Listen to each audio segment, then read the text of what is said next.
It's a hot weekend in May, and the Walmsley Society is holding its annual meeting at Robin Hood's Bay on the North Yorkshire coast. It was to this tiny fishing village that James Ulrich Walmsley brought his young family to live in 1894. He said it was the most beautiful place he had ever known, and over the next 60 years, with his paintings of the area and those that he did especially for a famous postcard series, Ulrich was instrumental in generating further tourism for the village. These paintings and postcards are now highly collectible. But for his son, Leo Walmsley, Robin Hood's Bay was almost a passion. The village features in many of his books, where he brings not only the village, but also the characters living there in the early 1900s to life. The fishermen.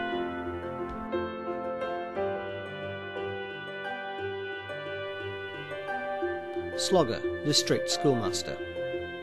And here we see the school as it is today. The village itself has changed so little over the decades that readers of Leo's books will readily recognise the backdrop to his stories. One of the major aims of the Society is to ensure that as many of his books as possible remain in print, and to this end the Walmsley Society is now a publisher in its own right. The first of these was Three Fevers in 2005, first published in 1932. In 2008, the Society republished the 1965 book ANGLER'S and Foreigners from 1935.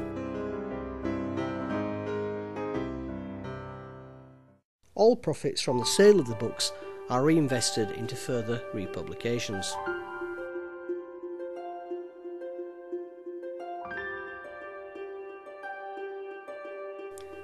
Since it was founded in 1985, the Society has gathered an immense archive of rare material concerning both Ulrich and Leo, including one of Leo's collapsible lobster pots, as featured in his 1933 book, Phantom Lobster.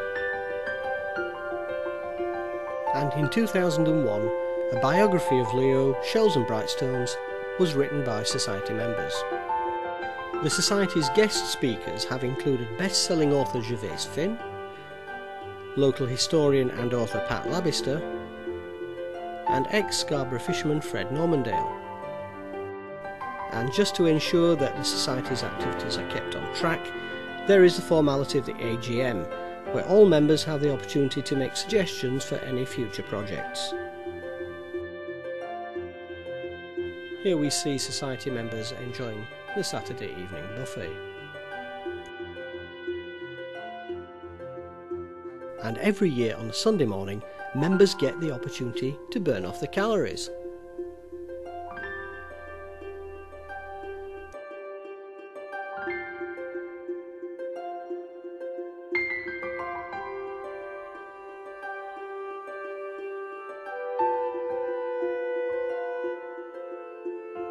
Not everyone can travel to Robin Hood's Bay each year, so to help keep them in touch with what's going on, the Society produces an excellent journal twice annually, which is delivered to your door. Unfortunately, Leo died in 1966 and never knew that a society had been formed to recognise and promote his work. But the annual meetings are often attended by his widow Stephanie. And here we see her being presented with a copy of the newly republished Foreigners. We asked her what Leo would think about the Society. Well, he'd be overwhelmed, I think, because he could be sometimes rather emotional.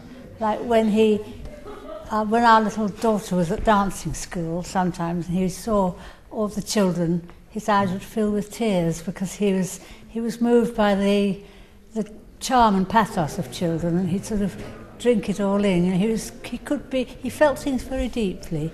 He was very moved by anything like that. So this would have overwhelmed him. He didn't seem to have...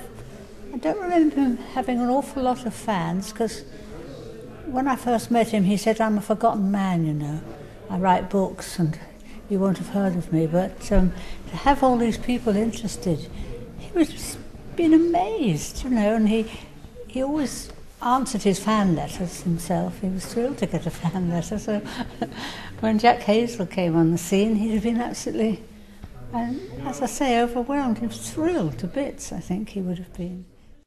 We asked Stephanie how she feels about the republished books.